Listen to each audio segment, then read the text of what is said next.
আপনাদের আমি কি দিয়ে সম্ভাষণ করতে পারি? আপনাদের তো দেওয়ার মতো আমার কিছুই না, কোনো কিছুই নাই। কি দিয়ে সম্ভাষণ করব? আমার যা কিছু ছিল একমাত্র সম্ভব তো আমার এই দেহখানা, মন প্রাণ। তাই আমার যা ছিল আমি সব গোবিন্দের চরণ কমলে দিয়েছি। আমার বলতে কিন্তু আর কিছু নেই। তা কি দিয়ে আপনার সেবা করতে পারবে? হ্যাঁ, তাই একটু শ্রদ্ধা, এইটুকাই মাত্র সম্ভব, আর আমার কিছু নেই।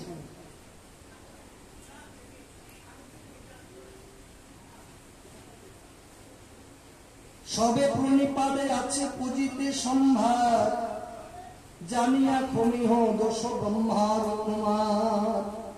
রাজার বচন শুনি চারি যোগেশ্বর, তুষ্ট হয়া প্রশংসিল রাজারে বিস্তর। তাই যোগেশ্বরেরা সন্তুষ্ট হয়ে রাজার খুব প্রশংসা করলেন। বাহ, এইরকম রাজা, ধর্মপ্রাণ রাজা জগতে খুব কম আছে। হ্যাঁ, আগে এরকম অনেক রাজরাজা ছিল ধর্মপ্রাণ, আছে এখনো, নাই যে এমন কথা নয়। মানুষকে চেনা যাবে না, মানুষকে বোঝা যাবে না। হ্যাঁ, আজকে এই যে আমরা এখানে সবাই যে সমবেত হয়েছি, আমরা তো অনেকেই ভাবতে পারি যে জগতে যারা যারা সাধু, গোসাই, বৈষ্ণব, ওরাই ধার্মিক। না, আমরা সবাই ধার্মিক, সবাই আমরা ভক্ত, সবাই বৈষ্ণব। আজকে ভগবানের প্রতি আমাদের শ্রদ্ধা, রতিমতি, প্রেম, প্রীতি, ভালোবাসা আছে বলে আজকে সবাই আমরা এই গন্তব্যস্থলে আমরা এসেছি। যদি শ্রদ্ধা ভক্তি না থাকতো অন্তরে, তাহলে কি আমরা আসতাম? আসতাম না, বাড়িতেই বসে থাকতাম। হ্যাঁ, এই জন্য কাহাকে অশ্রদ্ধা করা যাবে না। সবার মধ্যে ভগবান, আত্মারূপী ভগবান সর্বঘটেই বিরাজ করছে। আমি যদি কৃষ্ণকে ভালোবাসি, কৃষ্ণ বলছে আমি কোথায় থাকি জানো? আমি সর্বঘটে বিরাজ করছি, সব ভক্তের কাছে আমি আছি। হ্যাঁ, আত্মারূপ। তাহলে আমি গোবিন্দকে ভালোবাসি আর ভক্তকে যদি হিংসা করি, খারাপ পাই, তাহলে ভগবান খুশি হবে। তাই যার জন্য মহাপ্রভু উনি কি দিয়ে গেলেন? উনি দিয়ে গেলেন হরির নাম, আর দিয়ে গেলেন প্রেম। এ জগৎবাসী সবাই হরির নাম করো, হরির নাম করো, আর সবাই সবাইকে ভালোবাসতে শেখো। কেউ কাহাকেও হিংসা করো না। হিংসা কোনদিন ধর্ম নয়, অহিংসা হচ্ছে পরম ধর্ম। এটাই হলো জীবের মুখ্য কর্ম। হিংসাটা কোনদিন ধর্ম নয়, হিংসাটাকে মন থেকে মুছিয়ে ফেলবে, হ্যাঁ, দূর করতে হবে। হিংসাটা কোনদিন ধর্ম নয়, অহিংসা হচ্ছে পরম ধর্ম। আমি ভগবানকে ভালোবাসি, ভগবান সবার মধ্যে আছে, তাহলে সবাইকে ভালোবাসতে হবে। হ্যাঁ, এই ভাবনাটা রাখতে হবে। যার জন্য গীতাতে বলছে, গীতায় ভগবান বলছে, কি বলছে? বিদ্যা গুণায় সম্পন্নে গভীর হস্তিনী শুনি চৈব স্বপকে চ পণ্ডিত সমদর্শী। বলছে জ্ঞানবান ব্যক্তিগণ, পণ্ডিত ব্যক্তিগণ, তাদের সমভাব, সমজ্ঞান, সমদর্শন থাকতে হবে। সর্বঘটেই ভগবানকে দর্শন করতে হবে। জড়জ্ঞানে দর্শন করলে হবে না। জড়জ্ঞানে যদি দর্শন করি তাহলে ভেদাভেদ জ্ঞান আসবে। একটা কুকুরকে দর্শন করলে ওইটাকে কুকুর মনে হবে। একটা যদি গরু দর্শন করি, গরুটাকে গরু মনে হবে। পাখি একটা দর্শন করলে ওটাকে পাখি মনে হবে। মানুষকে দর্শন করলে মানুষ মনে হবে। এটা জড় জ্ঞান, এটা ভেদ বুদ্ধি। আর ভগবত দর্শন কোনটা? যে না, কুকুরটার ভিতরে কে আছে? কুকুরটার ভিতরে আমার প্রভু আছে। গরুটার ভিতরে কে আছে? ভাই আমার প্রভু আছে। ওই পাখিটার ভিতরে আমার প্রভু আছে। সবার ভিতরে আমার প্রভু বাস করছে। এটা হলো ভগবত দর্শন। এই ভগবত দর্শন যখন আমরা লাভ করতে পারবো সর্বঘটে, যখন ভগবানকে দর্শন করব, এটাকে সমদর্শী। এরকম সমদর্শী যেই দিন আমরা হব, ভগবান বলছে সেই দিন তুমি আমার চরণ লাভ করবে। আর যদি ভেদ বুদ্ধিতে থাকো তাহলে আমার চরণ পাবে না। হ্যাঁ, এই যে কথাগুলি কিন্তু খুবই গুরুত্বপূর্ণ কথা, মনে রাখতে হবে আর মেনে চলার চেষ্টা করতে হবে।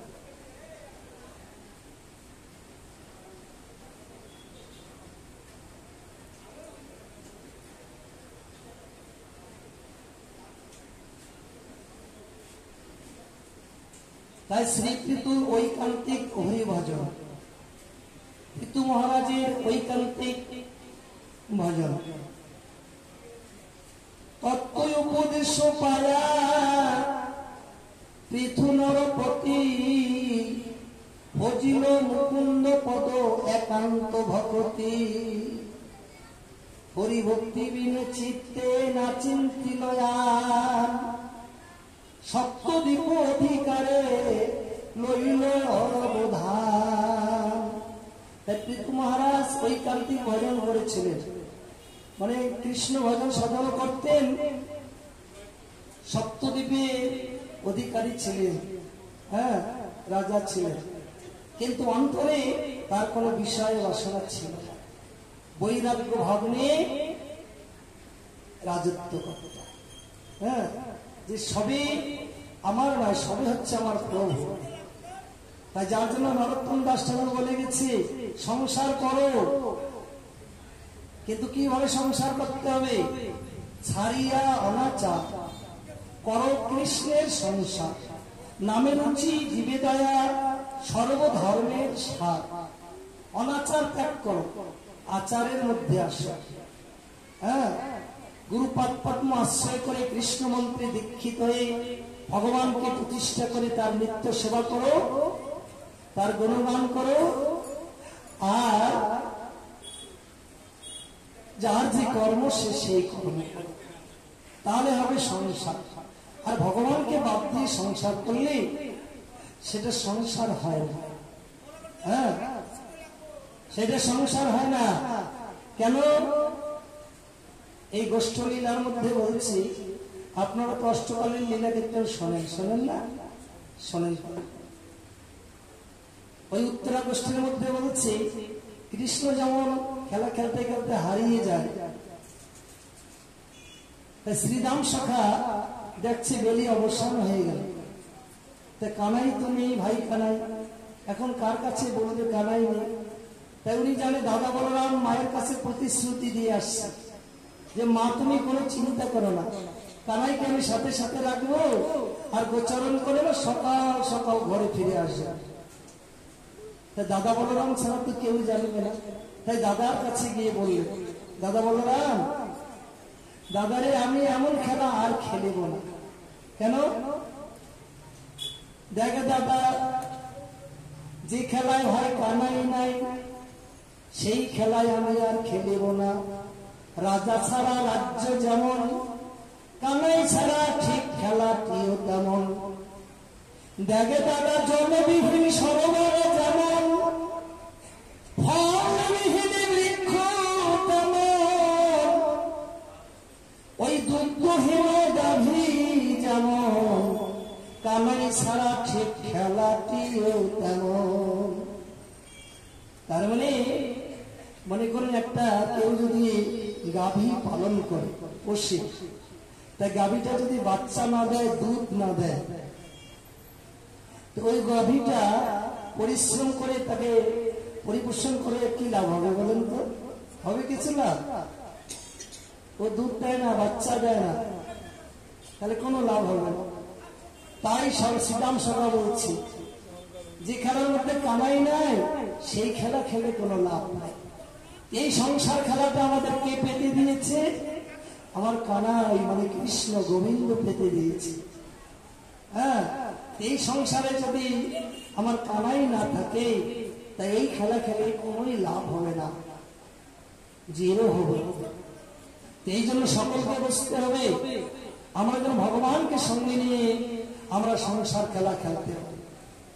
হ্যাঁ, প্রতিদিন সকালবেলা স্নান ধান করে যদি তুলসী বৃক্ষের কাছে যাই, অন্য যদি কিছু নাও করি, একটু যদি কষ্ট করে গিয়ে তুলসীতে একটু জল দান করতে পারি, কেমন?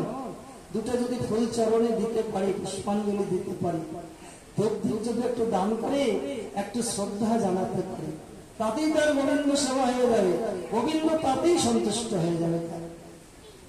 বুঝছেন? এত বড় কথা, এত সুযোগ দিয়েছে কলিজীবের মঙ্গলের জন্য। বিশেষ করে এই যে সামনে আসতেছে দামোদর ব্রত, কার্তিক মাসে কেউ যদি কোনো কিছু নাও করে, শুধু নিরামিষ খাবে আর তুলসীতে প্রতিদিন জল দান করবে, ধূপদীপ দান করে শুধু একটা প্রণাম জানাবে, হ্যাঁ, তাতেই সে ভগবানের চরণ লাভ করবে। ভগবান নিজে বলছে, জয় জয় রাধা কৃষ্ণ প্রেমানন্দ, ওম হরি বল।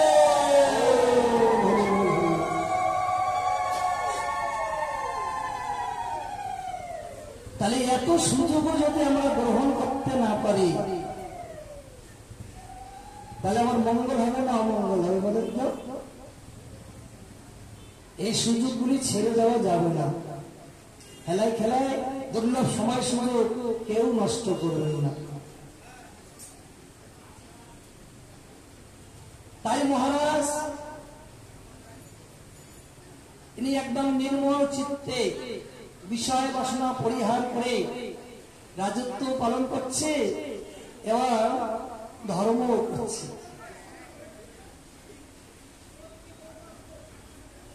তবু তার কোথাও নহিল দণ্ড ভঙ্গ, সুতোদার শরীরে না হইল তার সঙ্গ। এই রূপে রাজ্য ভোগ করল কতকাল, বৃদ্ধ ভাব শরীরে দেখিল আপনার। এইভাবেই রাজ্য পালন করলেন, ধর্ম পালন করলেন, করতে করতে তার বৃদ্ধকাল এসে গেল, বার্ধক্য এসে গেল।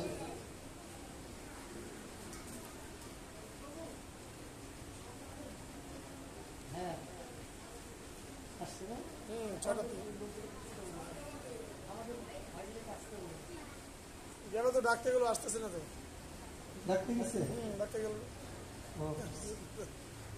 6টা বাজে চলে আসেন, 6টা থেকে 7টা সন্ধ্যা দুটো হবে, তারপর মহারাজ এসে গেছেন 7টার থেকে পাঠ করবেন।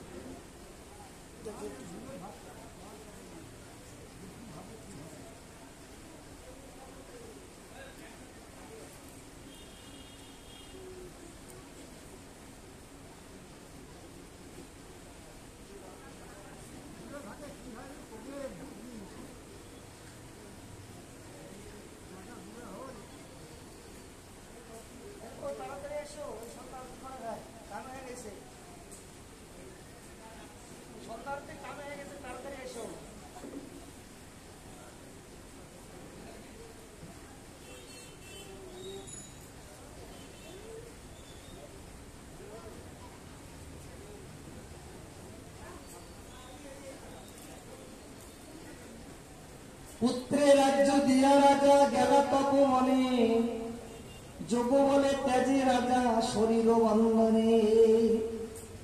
অর্চি মহাদেবী প্রবেশিল হুতাসনে, পতি সহে পতি লোকে গেলা সে ঘরে।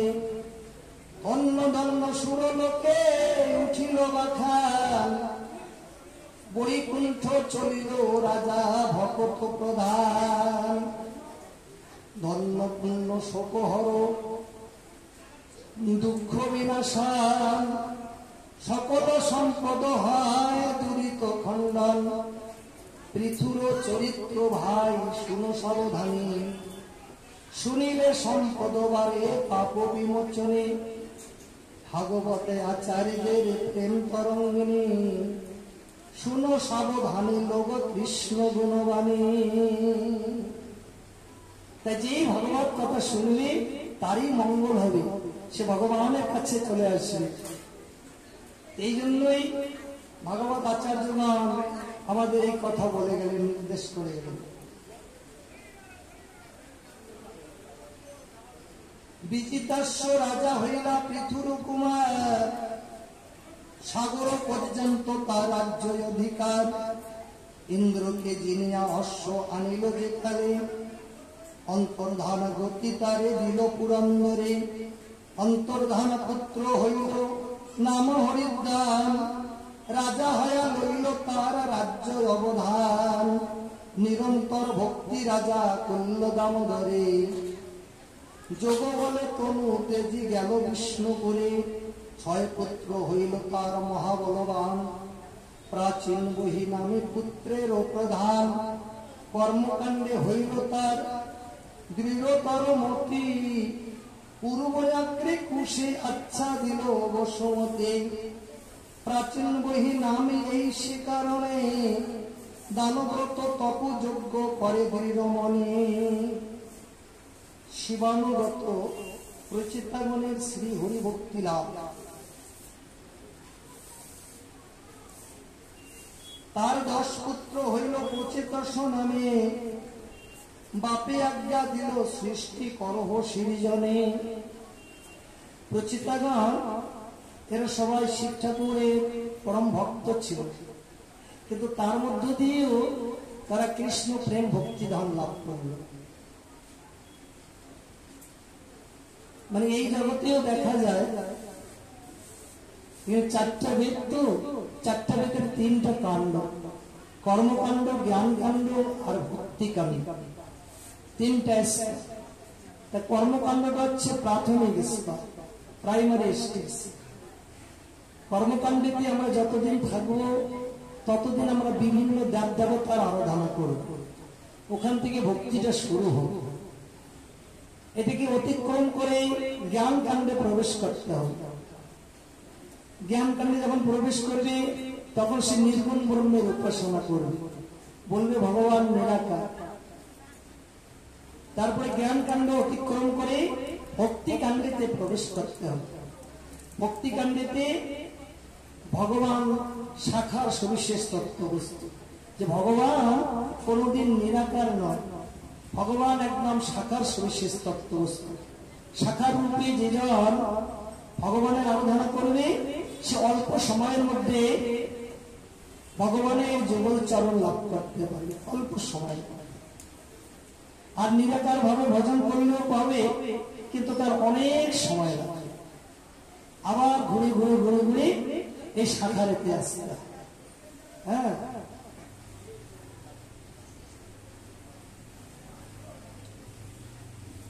তাই শিরে একটা ধরি গেলা তপ করিবারে, হরসনে দর্শন হইল হেনখানে। শঙ্কর দেখিয়া তারা করল প্রণিপাত, হরতুষ্ট হয়া করল পরম প্রসাদ। আমি জানি তুমি সব কৃষ্ণ পরায়ণ, এ কারণে পথে আসি দিল দর্শন। আমার বান্ধব নাই হরি ভক্ত বিনে, সতত বৈষ্ণব সঙ্গ করিয়ে যতনে। তাই প্রচিতাগণ এরা 10 ভাই ছিল, এরা শিব ঠাকুরের ভক্ত। তাই শিব ঠাকুর উনি ভগবানের ভক্ত, উনি এনাদেরকে নিজে ইচ্ছাকৃত এসে দর্শন দিলেন। দর্শন দিলেন কেন? ঠাকুর ভক্তকে ভালোবাসে। তাই উনি ভাবছে আমি যেমন কৃষ্ণকে ভালোবাসি, তাই তোরাও বুঝি কৃষ্ণকে ভালোবাসো, তাই তোদেরকে আমি ভালোবাসি, তাই তোদেরকে এসে আমি নিজে কৃপা করে দর্শন দিলাম। হ্যাঁ,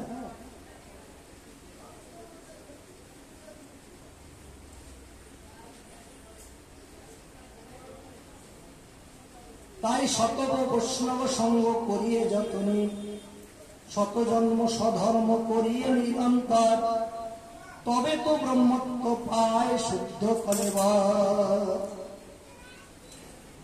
এইভাবে শত শত জন্ম যদি ভগবানের আরাধনা করা যায় তবেই সে ব্রহ্মত্ব লাভ করতে পারে।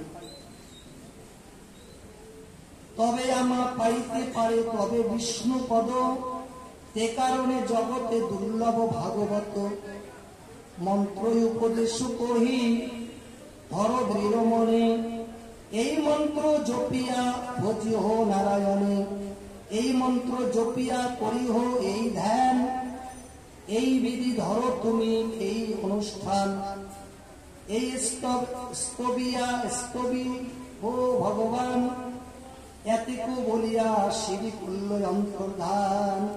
এই কথা বলিয়া শিব ঠাকুর অন্তর্ধান হয়ে গেল যে তোরা ভগবানের নাম জপ করবি, ভগবানের সেবা করবি, ভগবানের ভক্তের সঙ্গ করবি, তাহলে তোরা ভগবানকে পাবি। এই কথা বলে শিব ঠাকুর অন্তর্ধান হয়ে গেলেন।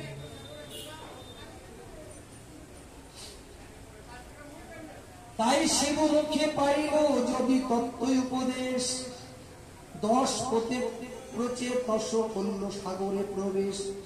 জলের ভিতরে থাকি অযুত বৎসর, গোবিন্দ ভজিল তপ করি নিরন্তর। জলের ভিতরে অযুত বৎসর তপস্যা করলেন, গোবিন্দের আরাধনা করলেন।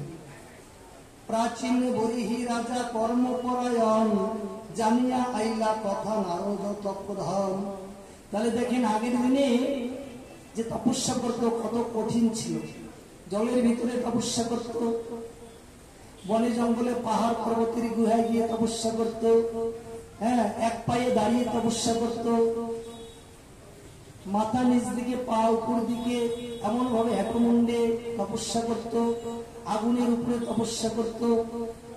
এইভাবে তাও একদিন 2 দিন না, হাজার হাজার বৎসর, হাজার হাজার বৎসর তপস্যা করে এইভাবে ভগবানকে লাভ করেছে।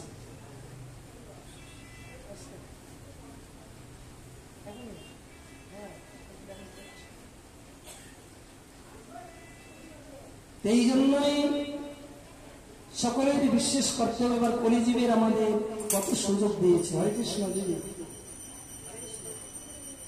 পঞ্চপ্রদীপটা সাজিয়ে যান।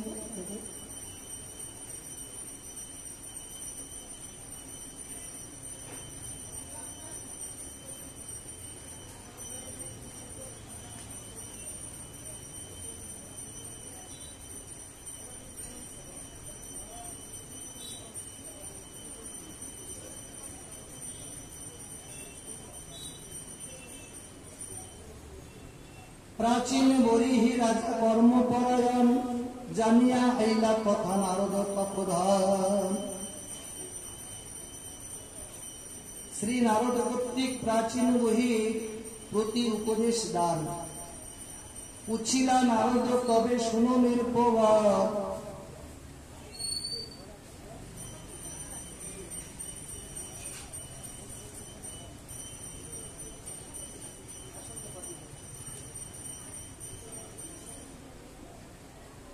পুছিলা নারদ তবে শুনো নির্ভর, কর্ম হইতে দেখো তুমি কেমন কুশল।